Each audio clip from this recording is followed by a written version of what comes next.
అదరగొట్టే కారం రంగు రుచి ఆచి కారం పొడి.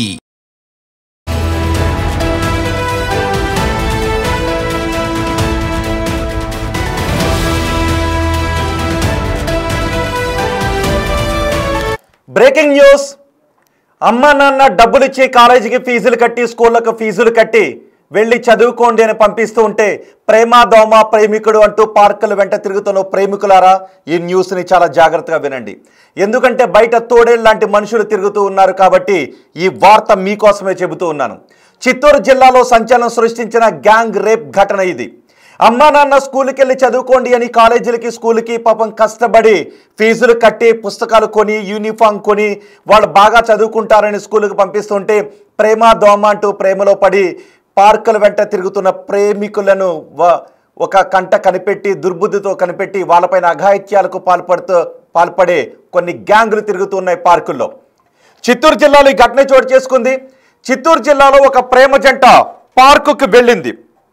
ఒక పార్కుకు వెళ్ళిన ప్రేమ జంటను బెదిరించి ముగ్గురు యువకులు ఆ ప్రేమ జంటపై అఘాయిత్యానికి పాల్పడిన దుర్మార్గమైన ఘటన చోటు చేసుకుంది చిత్తూరులో.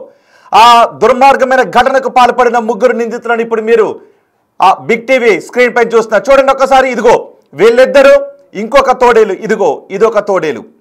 ఈ ముగ్గురు తోడేళ్ళు ప్రేమ జంటను బెదిరించి అమ్మాయిపై అఘాయిత్యానికి పాల్పడ్డారు. ఆ అమ్మాయి పరుగున ఇంటికి వెళ్ళి ఈ విషయాన్ని చెప్పడంతో గ్రామస్తులందరూ వచ్చి పార్క్ బయట కాపు కాశారు. వాళ్ళు పారిపోతున్న సమయంలో ఇద్దరిని పట్టుకున్నారు. ఇంకొకడు మూడో వాడు అక్కడి నుంచి పారిపోయాడు. చిత్తూరు జిల్లాలో ఈ ఘటన కలకలం రేపుతోంది. కేవలం చిత్తూరు జిల్లాలోనే కాదు, చాలా చోట్ల ఇంతకు ముందు ఇలాంటి ఘటనలు చోటు చేసుకున్నాయి. పార్కులకు వెళ్లే ప్రేమికులను బెదిరించి ఇలాంటి అఘాయిత్యాలకు పాల్పడే ఘటనలు చోటు చేసుకున్నాయి. అమ్మాయిపై గ్యాంగ్ రేపుకు పాల్పడ్డారు ఈ ముగ్గురు కుర్రాళ్ళు. మురకంబట్టు సమీపంలోని నగర వనంలో ఈ ఘటన చోటు చేసుకుంది. ప్రేమికులు జంట అక్కడ కూర్చుని ఉండగా హేమంత్, మహేష్, కిషోర్, ఆ ముగ్గురిని ఒకసారి చూడండి.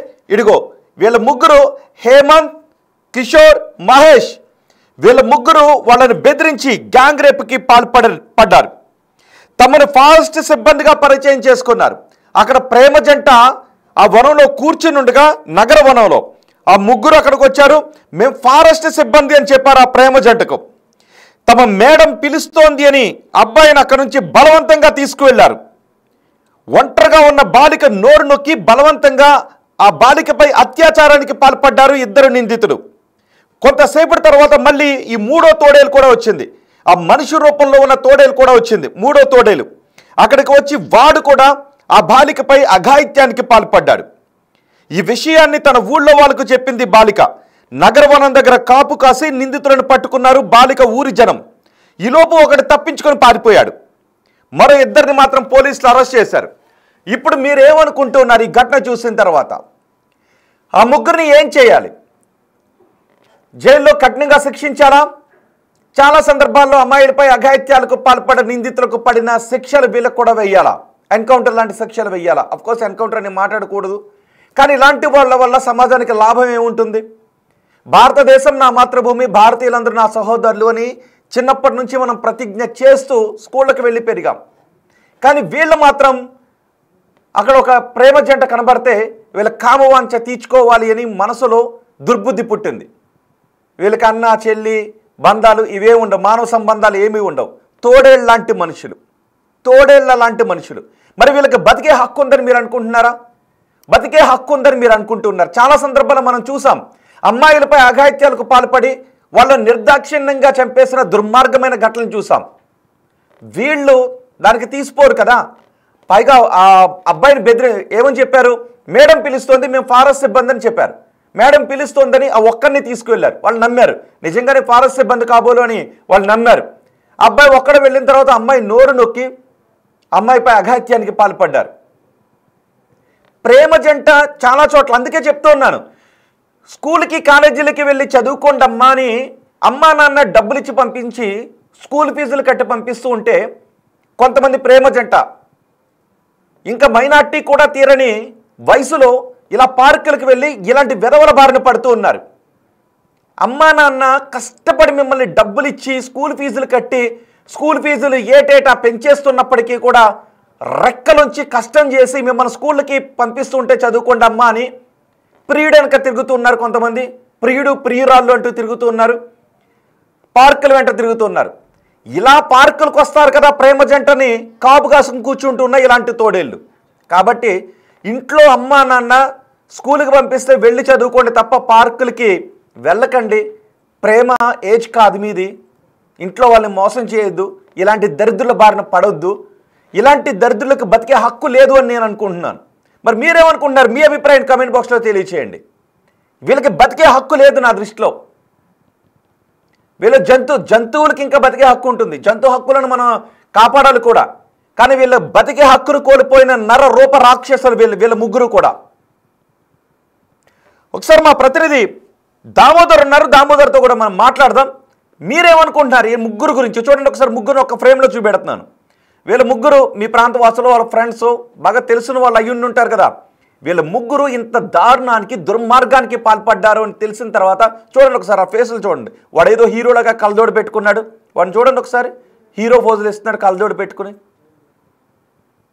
మరి వాడికి కామంతో కళ్ళు గుడ్డిగా మారిపోయాయి, వాడి కళ్ళు కనబట్టం మానేశాయి. అక్కడ ఇద్దరు తెలుసో తెలియకో ఇంట్లో వాళ్ళకి చెప్పకుండా స్కూల్కి బంక్ కొట్టి తెలియని ఏజ్లో ఇలా సినిమాల ప్రభావమో ఓటీటీల ప్రభావమో ప్రేమించుకోవాలి కాబోలు అనే ఆ ఏజ్లో ఇలా పార్కుల వెంట తిరుగుతున్నారు. ఒకవేళ నిజంగానే అలా మైనర్ బాలు పార్కులకు వస్తూ ఉంటే పోలీసులు వాళ్ళను కూడా పట్టుకుని కౌన్సిలింగ్ ఇవ్వాలి.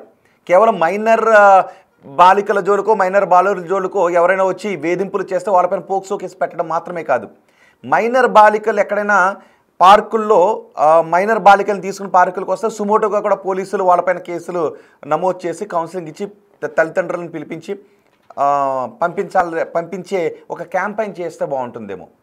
లేదు ప్రేమ జంటల్లా కనిపిస్తే వాళ్ళ పార్కులకు వస్తే ఆఫ్కోర్స్ ఇవి రైట్స్ ఉల్లంఘన అంటుంటుంటారు కదా, కానీ అట్లా కాదు. ప్రేమ జంట మాదిరి కనిపిస్తూ పార్కులకు వచ్చి అక్కడ విహారాలు చేస్తూ ఉంటే వాళ్ళను కూడా గేట్ దగ్గర ఆపేయడం బెటర్, ఎందుకంటే వాళ్ళు స్కూల్కి వెళ్ళాలి కదా. సో ఓకే, అది వేరే సబ్జెక్ట్, మనం మళ్ళీ మాట్లాడుకుందాం. కానీ ఇక్కడ మాత్రం వీళ్ళకి మాత్రం బతికే హక్కు లేదు. వీళ్ళకి బతికే హక్కును ఆ క్షణమే కోల్పోయారు వీళ్ళు. మా ప్రతినిధి దామోదర్తో మాట్లాడదాం. దామోదర్, ఒకడు పారిపోయాడని చెప్తూ ఉన్నారు, ఆ పారిపోయిన వాడు దొరికాడా? ఇప్పుడు వీళ్ళిద్దరూ దొరికిన తర్వాత ఎటువంటి కేసులు నమోదు చేశారు ఈ దుర్మార్గమైన ఘటనలో? చిత్తూరులోని నగరవనంలో జరిగిన ఈ ఘటన పైన పోలీసులు సీరియస్ గానే స్పందించారు. పారిపోయిన మూడో వ్యక్తి నిందితుడిని కూడా అదుపులోకి తీసుకొని ప్రస్తుతం తమ కస్టడీలో ఉంచుకున్నారు. మొత్తం మీద చూస్తే ఈ కేసుకు సంబంధించి పోలీసులు ఏదైతే నిన్నటి నుంచి ఎవరైతే అమ్మాయి బాధితురాలు ఉందో బాధితురాలు కుటుంబ సభ్యులను వారి వద్దకు వెళ్ళి కంప్లైంట్ ఇవ్వండి అంటూ వారి చుట్టూ తిరుగుతున్న పరిస్థితి. అయితే వారు మేము కంప్లైంట్ ఇవ్వము, ఎట్టి పరిస్థితుల్లోనూ కంప్లైంట్ ఇవ్వము, మీరు కేసు నమోదు చేస్తే మా విషయం బయటకు తెలిసిపోతుంది, మాకు పరువు ఏదైతే ఇబ్బందికరమైన పరిణామాలు ఏర్పడుతుంది, మీరు కేసు పెడితే మేము ఆత్మహత్య చేసుకుంటాం అంటూ కూడా వారు మాట్లాడుతున్న నేపథ్యంలో పోలీసులు ఎవరైతే అమ్మాయి వెంట ఉన్నాడో ప్రియుడిగా అమ్మాయి స్నేహితుడిగా భావిస్తున్న యువకుడితో ఫిర్యాదు తీసుకుని వీరి ముగ్గురిని అదుపులోకి తీసుకున్నారు. అదేవిధంగా పోక్సో చట్టం కింద అమ్మాయి మీద కేసు నమోదు చేశారు. అదే దీంతో పాటు దోపిడీ వారు ఏదైతే ఆ అబ్బాయి దగ్గర ఉన్న నగలు బంగారం తీసుకున్నారు, అమ్మాయి దగ్గర ఉన్న నగలు, ఈ అబ్బాయి దగ్గర ఉన్న చైన్ బంగారము వాచ్ దోపిడీ చేశారంటూ అతని మీద రెండు రకాల కేసులు నమోదు చేశారు. మొత్తం మీద చూస్తే 2 రోజుల నుంచి జిల్లా ఎస్పీతో పాటు అదేవిధంగా డిఎస్పీ ఒక సిఐ కలిసి వారి ఇంటి చుట్టూ తిరుగుతున్న పరిస్థితి. మీరు కేసు పెట్టండి, మేము చర్యలు తీసుకుంటామంటే ఏదైతే పరీక్షలకు రావాల్సిన అవసరం ఉంటుంది, ఏదైతే అమ్మాయికి అత్యాచారానికి గురైంది కదా వైద్య పరీక్షలకు రావాల్సి ఉంటుంది. ఈ నేపథ్యంలో వారు వెనుకడుగు వేస్తుండడంతో వీరు న్యాయ నిపుణులను సంప్రదిస్తున్నారు ఏ విధంగా ఈ కేసును ముందుకు తీసుకువెళ్లాలని. ఇప్పుడే ఇప్పటికే ఫోక్సోతో పాటు మరో కేసు నమోదు చేశాము, కానీ ఏదైతే బాధితురాలు మాకు పూర్తి స్థాయిలో సహకరిస్తే ఖచ్చితంగా తగిన న్యాయం చేస్తామంటున్నారు. దీంతో పాటు ఏదైతే నగరవనంలో సంబంధించి పూర్తి స్థాయి భద్రత కల్పించాలని పోలీసులను ఎస్పీ ఆదేశించారు. గతంలో ఒక వాలంటీర్ వైసీపీ ప్రభుత్వంలో వాలంటీర్గా పనిచేసిన ఓ యువకుడు కూడా ఇదే విధమైన చర్యలకు గతంలో ఈ నగరవనంతో పాటు పరిసర ప్రాంతాల్లో పాల్పడ్డాడు. దీంతో అతని మీద కూడా వారం రోజుల క్రితం ఫోక్సో కింద కేసు నమోదైన పరిస్థితి. తాజాగా ఇప్పుడు ఏంటి రాజకీయ పార్టీల్లో ఉండేవాళ్ళు, అప్పుడు వైసీపీకి చెందిన వాళ్ళు, ఇప్పుడు టీడీపీకి చెందిన వాళ్ళు, ఇలా రాజకీయ పార్టీలకు చెందిన కార్యకర్తలు అంటే దుర్మార్గాలకు పాల్పడటాన్ని ఎలా చూడాలి? రోహిత్ వీరు పార్టీలతో సంబంధం లేదు, తమ వ్యవహారాలను నడుపుకోవడానికి ఏదో ఒక పార్టీగా అండగా చేసుకుంటున్నారు. గత 3 నెలల క్రితం ఒక స్థానికంగా ఉన్న ఒక కార్పొరేటర్ నేతృత్వంలో వైసీపీ నుంచి టీడీపీలో చేరారు ఆ 2 యువకులు. మరో యువకుడు లోకేష్, వీరు ముగ్గురు కలిసి స్నేహితులు ఈ అత్యాచారానికి పాల్పడ్డాడు. అంతకు మునుపు వాలంటీర్గా పనిచేసిన వ్యక్తి వైసీపీలో పనిచేశాడు, ఆ తర్వాత వదిలేశాడు, పార్టీని వదిలేసి అతను ఇలాంటి వ్యవహారాలకు పాల్పడుతున్నాడు. మొత్తం మీద చూసుకుంటే రాజకీయ అండ ఉంటే పోలీసుల నుంచి తమకు రక్షణ ఉంటుందని భావించే ఇలాంటి వ్యవహారాలకు వీళ్ళు పాల్పడుతున్నారు. అయితే వీరిని పార్టీలో చేర్చుకునే ముందు వీరి గత చరిత్ర ఏంటి అన్న విషయాలు పార్టీలు పట్టించుకోకపోవడం వల్లే చివరకు ఏదైతే తమ పార్టీ కార్యకర్త అన్న విషయం బయటికి తెలిసినప్పుడు అప్పుడు వీరు పునరాలోచించుకోవడము, ఏదైతే అనవసరంగా తమ పార్టీకి చెడ్డ పేరు వచ్చింది కానీ అని బాధపడడం జరుగుతుంది. మొత్తం మీద గతంలో వాడి ట్రాక్ రికార్డ్ ఏంది, వాడు ఏం పని చేస్తున్నాడు అన్న విషయాలు ఏమాత్రం పట్టించుకోకుండా స్థానిక కార్పొరేటర్ తీసుకొచ్చాడు కదా అని వాడికి ఒక కండువా వేయడము, కండువా వేసిన తర్వాత నేను అధికార పార్టీలో ఉన్నానంటూ వాడు పోలీసుల దగ్గర మిగతా వారి దగ్గర రెచ్చిపోవడం జరుగుతుంది. ఈ నేపథ్యంలో ఈ రోజు పట్టుబడ్డ వాళ్ళిద్దరూ ఏదైతే అత్యాచారానికి పాల్పడ్డ 3 యువకుల్లో 2 3 నెలల క్రితం స్థానికంగా ఉన్న వైసీపీ నుంచి టీడీపీలో చేరిన కార్పొరేటర్ నేతృత్వంలో ఇతను కూడా చేరాడు. దామోదర్ ఆ నగరవనంలో అంటే భద్రతా ప్రమాణాలు లేవా, అంతగా లేవా? ఫారెస్ట్ శాఖ ఆధీనంలో ఉంటుంది. ఏదైతే మనం మిగతా నగరాలకు విభిన్నంగా చిత్తూరు నగరం ఉంటుంది, మధ్యలో అడవి, చుట్టూ నగరం ఉంటుంది. చాలా ప్రశాంతమైన ఏరియాలో నగరవనాన్ని 14 కోట్ల రూపాయలతో ఫారెస్ట్ శాఖ ఆధునీకరించింది. ట్రాక్ ఏదైతే నడవడానికి వాకింగ్ ట్రాక్లు ఏర్పాటు చేశారు, పిల్లలు విశ్రాంతి తీసుకోవడానికి ఏర్పాటు చేశారు, కొన్ని చోట్ల గుబురు చెట్లు కూడా ఉన్నాయి. అయితే ఈ నేపథ్యంలో ఏదైతే ఈ మైనరు బాలిక తన స్నేహితుడితో రావడము, ఇవి చాలా రోజుల పాటు వీరు పసిగట్టారు. వారి ఫోటోలు, వీడియోలు తీసి వారిని వారితో పరిచయాలు పెంచుకొని ఆ తర్వాత చివరికి ఈ విధమైన దారుణమైన అత్యాచారానికి పాల్పడ్డారు. ఒకరు ఆ బాధితుడిని ఏదైతే ఆ అమ్మాయి స్నేహితుడిని పట్టుకొని ఉండగా మిగతా 2 అమ్మాయి పైన అత్యాచారానికి పాల్పడ్డారు. తర్వాత 3వ వ్యక్తి కూడా అత్యాచారానికి పాల్పడ్డాడు. అంటే ఈ ప్రేమ జంట కూడా రోజు ఆ పార్క్ వస్తుంది, రైట్?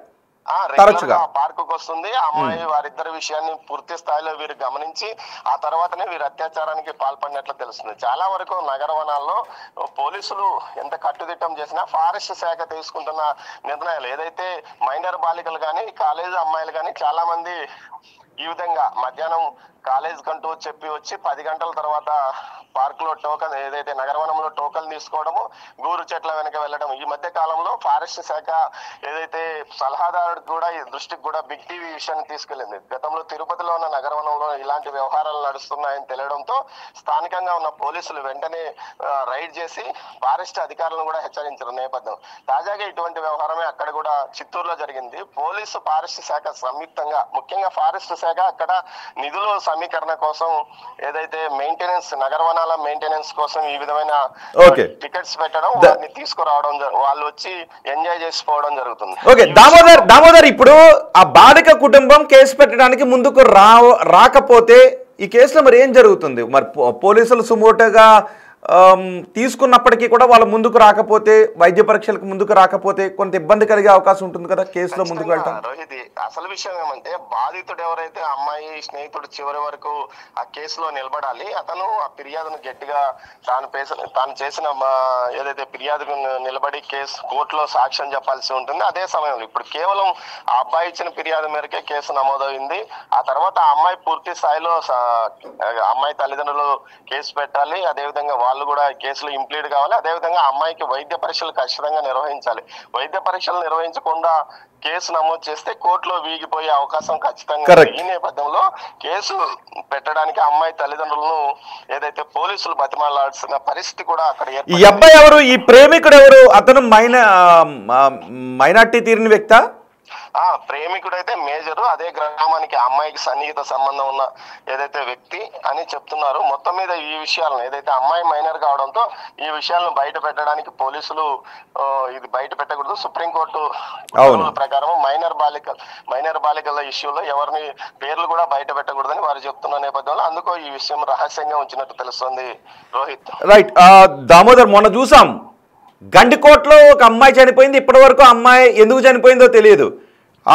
అన్నలు చంపేశారేమో, పరువు హత్య అని అనుకున్నారు. కానీ ఆ తర్వాత అది ఏదో అఘాయిత్యానికి ఎవరో పాల్పడి ఉంటారని మన బిగ్ టీవీ అనుమానాలు వ్యక్తం చేసింది. ఎందుకంటే కుటుంబ సభ్యులు ఎవరు కాదు, మరి ఎవరో తెలియని వ్యక్తి చంపేశాడు అంటే అక్కడ ఏదో జరుగుండి ఉండాలి అని. సో అక్కడ చూస్తే సీసీ కెమెరాలు లేవు, మళ్ళీ అక్కడ భద్రతాపరమైన చర్యలు తీసుకుంటామని ఆ జిల్లా ఎస్పీ చెప్పారు. అది కూడా బిగ్ టీవీ మనం ఇనిషియేట్ తీసుకుని దానిపై గట్టిగా క్యాంపెయిన్ చేసిన తర్వాత, మరి ఇప్పుడు ఇక్కడే లోపలికి వెళ్ళిన తర్వాత ఆ నగర వనంలో సీసీ కెమెరాలు అవి లేవా? నగరవనం ఎంట్రీలో సీసీ కెమెరాలు ఉంటాయి, లోపల ఉండే అవకాశం ఉండదని తెలుస్తుంది రోహిత్. మొత్తం మీద అయితే ఆ అమ్మాయి ఎవరైతే చెప్పిందో అమ్మాయి గుర్తుపట్టి పలానా వాళ్ళు నా మీద అత్యాచారానికి పాల్పడ్డారని తన కుటుంబ సభ్యులకు చెప్పడంతో ఆ గ్రామస్తులు వెళ్లి వారి మీద దాడి చేసి పోలీసులకు పట్టించారు. అంటే ఆ అమ్మాయి ఆల్రెడీ వారి పలానా వారే నిందితులని గుర్తించిన పరిస్థితి. అవును, ఈ అమ్మాయి చెప్పింది కాబట్టి ఓకే. కానీ ఒకవేళ వీళ్ళు బహుశా ఇప్పుడు వీళ్ళు ఎలా చేశారు అంటే ఇదే ఫస్ట్ ఘటన మనం అనుకోవటానికి లేదు. గతంలో కూడా వీళ్ళకి ఇది హ్యాబిచువల్ అనమాట. వీళ్ళు గతంలో కూడా ఒక ప్రాక్టీస్గా చేస్తూ ఉండుండొచ్చు బహుశా, అందుకే వీళ్ళు అంత ధైర్యంగా చేయగలిగారు వీళ్ళు. అంటే గతంలో చాలామంది ఇంకా ప్రేమికులు ఇప్పుడు ఈ అమ్మాయి తల్లిదండ్రులు ఎలాగైతే ముందుకు రావడం లేదు, అలాగే ప్రేమికులు వాళ్ళకి జరిగిన అఘాయిత్యాన్ని బయట పెట్టరు అనే ధైర్యం ఈ దుర్మార్గులది, రైట్? ఖచ్చితంగా అదే ఆలోచనలోనే మైనర్ బాలిక ఏదైతే ప్రేమ జంట వీళ్ళ ఫోటోలు వీళ్ళ వీడియోలు మా దగ్గర ఉన్నాయన్న ధైర్యంతోనే బ్లాక్ మెయిల్ చేసి వారి మీద అత్యాచారానికి పాల్పడ్డాడంటే ఖచ్చితంగా ఈ వ్యవహారం ముందు నుంచి వారు ఇలాంటి వ్యక్తులను ఏదైతే ఇలాంటి వారిని గుర్తించడం, ఆ తర్వాత వారి మీద అత్యాచారానికి పాల్పడడం ప్లాన్ చేసి ఉంటారో అందులో భాగంగానే వీరు ఏదైతే అమ్మాయి తల్లిదండ్రులకు చెప్పడం, వారి గ్రామీణులు కావడంతో వారంతా ఆ ప్రదేశానికి వచ్చి వారిని పట్టుకుని చితకబాది పోలీసులకు అప్పగించారు. మొత్తం మీద ఈ వ్యవహారంలో ఈ అమ్మాయి ఖచ్చితంగా ధైర్యం చేసి అమ్మాయి తల్లిదండ్రులు కేసు పెడితే ఖచ్చితంగా వారికి శిక్ష పడే అవకాశం ఉంది. ఈ విషయంలో పోలీసులు ఇప్పుడు ఇబ్బందులు ఎదుర్కోవాల్సిన పరిస్థితి ఏర్పడింది. మరోవైపు ఏదైతే పోలీసులు అన్ని ప్రాంతాల్లోనూ సీసీ కెమెరాలు ఏర్పాటు చేసుకోవాలని పెద్ద ఎత్తున చెప్తున్నప్పటికీ ఫారెస్ట్ శాఖ తన నిర్వహణలో ఏదైతే నడిచే ఈ నగరవనంలో ఎందుకు ఈ విధమైన సీసీ కెమెరాలు ఏర్పాటు చేయలేదో అర్థం కాని పరిస్థితి. ఈ విషయం మీద ఫారెస్ట్ శాఖకు కూడా నోటీసులు పంపాలని పోలీస్ శాఖ యోచిస్తున్నట్లు సమాచారం. రైట్ దామోదర్, చిత్తూరు జిల్లాలో నగరవనంలో దారుణమైన ఘటన చోటు చేసుకుంది. నగరవనానికి ఇద్దరు ప్రేమికులు తరచుగా వస్తూ ఉన్నారు. అందులో అమ్మాయి మైనర్, అబ్బాయి మేజర్. వాళ్ళిద్దరూ తరచుగా స్కూళ్ళకు బంక్ కొట్టి స్కూల్కి ఎగ్గొట్టి ఇంటి దగ్గర చెప్పకుండా రహస్యంగా పార్క్ వస్తూ ఉన్నారు. పైగా అది అడవి లాంటి పార్క్, అడవి లాంటి వనం అది. సో దీంతో వాళ్ళిద్దరూ అక్కడికి వస్తూ ఉంటే రోజు వాళ్ళిద్దరూ అక్కడికి వస్తున్నారు అనే విషయాన్ని ఆల్రెడీ అక్కడ ఉన్న కాపుగా ఉన్నటువంటి తోడేళ్ళు, అదిగో ముగ్గురు తోడేళ్ళు చూడండి, హేమంత్, మహేష్, కిషోర్, మానవ రూపంలో ఉన్న తోడేళ్ళు వాళ్ళని గమనించారు, వీడియోస్ తీశారు. ఆ తర్వాత వాళ్ళ దగ్గరికి వెళ్ళి వీడియోస్ ఉన్నాయి ఇట్లాని బెదిరించారు. తమ మేడం రమ్మంటుందని అబ్బాయిని తీసుకుని వెళ్ళారు. ఆ అమ్మాయి మీద అఘాయిత్యానికి పాల్పడ్డారు. ఇప్పుడు ఈ కేసుని పోలీసులు చాలా సీరియస్గా తీసుకున్నారు. కానీ ఈ అమ్మాయి వెళ్ళి ఊళ్ళోకి వెళ్ళి నాపై ఇలా అఘాయిత్యానికి పాల్పడ్డారనే విషయం చెప్తే ఊళ్ళో వాళ్ళందరూ వచ్చి వాళ్ళని పట్టుకుని పోలీసులకు అప్పగించారు. కానీ కేసు నమోదు చేయడానికి మాత్రం, కేసు పెట్టడానికి మాత్రం తల్లిదండ్రులు ముందుకు రావడం లేదు. నిజమే, ఎవరికైనా కేసు పెట్టాలి అంటే కొంచెం జంకుతూ ఉంటుంటారు. కానీ కేసు పెట్టకపోతే ఇలాంటి వెధవలకు శిక్ష పడే అవకాశం ఉండదు. కేసులు ఎలాగో పెట్టర్లేనే ధైర్యం ఇలాంటి వాళ్లను ఇలాంటి అఘాయిత్యాలకు పాల్పడటానికి అవకాశం ఇస్తుంది, పురుగొలుపుతూ ఉంటుంది. ఈ ఒక్క ఘటనకి అది బహుశా నాకు తెలిసి ఇలాంటి ఘటనలు వీళ్ళు ఇంతకు ముందు కూడా చేసి ఉంటారు. అంటే వీళ్ళ బారిన పడిన బాధితులు ఎంతోమంది ఉండుంటారు. అందుకే వీళ్ళంత ధైర్యంగా వాళ్ళపై అఘాయిత్యానికి పాల్పడగలిగారు. మన గతంలో కూడా మనం చాలా సందర్భాలు చూసాం. పూణేలో, ఢిల్లీలో, మహారాష్ట్రలో, ముంబైలో ఇలా పార్కుల్లో ప్రేమికులపై లైంగిక దాడికి పాల్పడిన దుర్మార్గ, వెస్ట్ గోదావరిలో కూడా చూసాం. ప్రేమికులపై లైంగిక దాడికి పాల్పడిన ఘటనలు ఎన్నో ఉన్నాయి. ఇప్పుడు చిత్తూరులో కూడా అలాంటి ఘటన చోటు చేసుకుంది. పేరెంట్స్ ముందుకు రావడం లేదు కేసు పెట్టడానికి. సో మేము వాళ్ళ డీటెయిల్స్ ఇవ్వాలని అనుకోవట్లేదు బిగ్ టీవీ, మేము వాళ్ళ డీటెయిల్స్ చెప్పాలని అనుకోవడం లేదు. ఎందుకంటే బాధితురాల డీటెయిల్స్ మేము చెప్పం, పైగా మైనర్ బాలిక కాబట్టి ఆ డీటెయిల్స్ కూడా చెప్పం. కానీ ఆ దుర్మార్గమైన ఘటనకు పాల్పడ్డ వాళ్ళ ముఖాలు మాత్రం మీకు చూపిస్తాం. చూడండి ఒకసారి, అదిగో ఆ 3 ముఖాలే. ఆ ముగ్గురిని ఏం చేయాలని మీరు అనుకుంటున్నారు? తల్లిదండ్రులు కేసు పెట్టడానికి ముందుకు రావడం లేదు. పోలీసులు ఆ ప్రియుడితో కేసు పెట్టించారు. ఆ ప్రియుడు మేజర్, నిజానికి ఆ ప్రియుడిపై కూడా పోక్సో కేసు పెట్టాలి. మైనర్ బాలికలు తీసుకుని పార్క్కి వెళ్తారంటే దరిద్రులారా. మైనర్ బాలికలు స్కూల్లోకి వెళ్ళి చదువుకుంటూ ఉంటే ఆ మైనర్ బాలికలను ట్రాప్ చేసి మైనార్టీ తీరిన మీ జీవితాలు జైల్లో గడపాల్సి వస్తుంది. మైనార్టీ తీరిన బాలుడు మైనార్టీ తీరిన బాలికపై ప్రేమలో పడి పార్కుకి తీసుకెళ్తే నీ జీవితం కూడా నాశనం అయిపోతుంది. కాబట్టి ఒకసారి తల్లిదండ్రులు వాళ్ళపైన కన్నేసి ఉంచండి. అండ్ ప్రేమికులు మీకు చాలా సీరియస్గా చెప్తున్నాను, మీకు కూడా మీరు చదువుకునే ఏజ్లో చదువుకోండి. అమ్మా నాన్నకి అబద్ధాలు చెప్పి స్కూళ్ళకి బంకెట్టి పార్కులకి వెళ్తే ఇదిగో ఇలాంటి దరిద్రులు ఉన్నారు అక్కడ కాపు కాసి అఘాయిత్యాలకు పాల్పడటానికి, ప్రాణాలు తీయటానికి, మానవ ప్రాణాలు తీయడానికి ఇలాంటి దరిద్రులు అక్కడ ఉన్నారు. కాబట్టి జాగ్రత్తగా ఉండండి. అండ్ పార్క్ నిర్వాహకులు కూడా మీరు అక్కడ కేవలం పార్కులోకి ఎంట్రీ టికెట్ ఇచ్చి వదిలేయటమే కాదు, ఇలాంటి దరిద్రుల లోపల అఘాయిత్యాలకు పాల్పడటానికి సిద్ధంగా ఉన్నారు. అలాంటి అవకాశం మీరు ఇచ్చినట్టే అవుతుంది. లోపల భద్రతా ప్రమాణాలు కూడా పెంచండి. ఒకవేళ మైనర్ బాలికలు ప్రియులతో కలిసి అక్కడికి వస్తూ ఉంటే వాళ్ళ గేటు దగ్గరే ఆపడే తప్పులేదు. మైనర్ బాలికలు స్కూల్కి ఎగ్గొట్టే అనుమానం వస్తే మీరు మోరల్ పోలీసింగ్ కాదు నేను అంటుంది, వాళ్ళ అనుమానం వస్తే వాళ్ళకి ఎంట్రీ ఇవ్వకండి. చెరో టికెట్ తీసుకుని సింగిల్గా వెళ్తుంటుంటారు, ఇలాంటి పనులు కూడా చేస్తుంటుంటారు. కాబట్టి ఒక్కటి, మీరు అమ్మా నాన్నలు మోసం చేసి స్కూళ్ళకి ఎగ్గొట్టి ఇలాంటి పార్కులకు వెళ్తే ఇలాంటి దరిద్రులు ఉండే అవకాశం ఉంటుంది. కాబట్టి జాగ్రత్తగా ఉండండి. అండ్ పోలీసులు కూడా ఇప్పుడు వాళ్ళ అమ్మా నాన్న కేసు పెట్టడానికి ముందుకు రావడం లేదు, కానీ పోలీసులు ఈ కేసుని ఎలా ముందుకు తీసుకువెళ్తారో, దోషులను శిక్షించడానికి కావాల్సిన సాక్ష్యాన్ని ఎలా పుటప్ చేస్తారో మాత్రం చూడాలి. అండ్ తెలుగు రాష్ట్రాల ప్రజలుగా ఈ ఘోరమైన ఘటన గురించి విన్న మీరు ఏమనుకుంటున్నారు? వీళ్ళ కఠినమైన శిక్షణ పడాలా, ఎన్కౌంటర్ చేయాలా? ఇలాంటి దారుణమైన ఘటనలు ఆగాలి అంటే ఏం చేయాలి? ఎవరిని తప్పుపడతారు? మీ అభిప్రాయం కామెంట్ బాక్స్లో తెలియచేయండి.